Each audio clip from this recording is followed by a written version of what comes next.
Hello friends, ഈ video എന്ന് പറയുന്നത് ഗേൾസിന് വേണ്ടിയിട്ട് മാത്രമുള്ള വീഡിയോ ആണ്. അപ്പോൾ എല്ലാ ബോയ്സും ഈ വീഡിയോ സ്കിപ്പ് ചെയ്തു കേട്ടോ. ഞാനിപ്പോൾ നടന്നു പോകുന്നത് അസ്തയിലേക്കാണ്.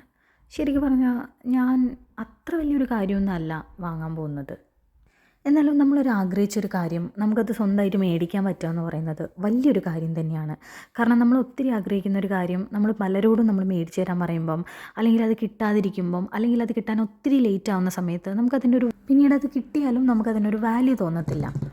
ഈ സമയത്ത് പ്രിയങ്ക ചോപ്ര പറഞ്ഞ ഒരു വാക്കാണ് എൻ്റെ മനസ്സിൽ വരുന്നത്. നമ്മുടെ അച്ഛൻ ആരാണെന്നോ, നമ്മുടെ ബ്രദർ ആരാണെന്നോ, നമ്മുടെ ഹസ്ബൻഡ് ആരാണെന്നോ നമ്മൾ നോക്കേണ്ട ആവശ്യമില്ല. നമ്മുടെ കാര്യങ്ങൾ ചെയ്യാൻ വേണ്ടിയിട്ട് നമ്മളെപ്പോഴും കേപ്പബിൾ ആയിരിക്കണം. അപ്പം ഒരു ജോലി നേടുക, ഇൻഡിപെൻഡൻ്റ് ആവുക, ഇത് പലരും അതിന് മടിച്ച് നിൽക്കുന്നത് ഞാൻ കണ്ടിട്ടുണ്ട്. പക്ഷേ അതിൻ്റെ ഒരു വാല്യൂ എന്ന് പറയുന്നത് നമ്മുടെ ലൈഫിൽ ഒരുപാട് വലിയൊരു ഇമ്പാക്റ്റ് തന്നെ നമുക്ക് കൊണ്ടുവരും. So girls, B independent.